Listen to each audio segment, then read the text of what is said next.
இந்த வீடியோவில் நாம் என்ன பார்க்க போகிறோம்னா 1000 ஆண்டுகளுக்கு முன் கட்டப்பட்ட கல் மண்டபத்தில் எடுத்த திரைப்படங்களை தான் பார்க்க போகிறோம்.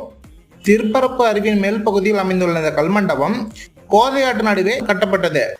பாண்டியன், பாண்டியராஜன், சீதா, ரேவதி நடித்து 1985ஆம் ஆண்டு வெளியான படம் ஆண் பாவம்.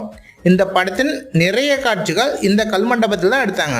பரிசம்பாட பொண்ண பொண்ணு உன் மனசுக்குள்ள நிக்கிறாளா, உன் மனசுக்குள்ள நிக்கிறாளா. பார்த்திபன், அஜித், தேவயானி நடித்து 1999ஆம் ஆண்டு வெளியான படம் நீ வருவாய் என.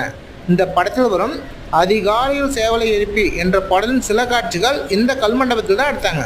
இன்னும் வாசலில் கோலத்தை காணவில்லை, உன் வளையொலி கொலுசுகள் கேட்கவில்லை, என் காவடி தூக்கவில்லை.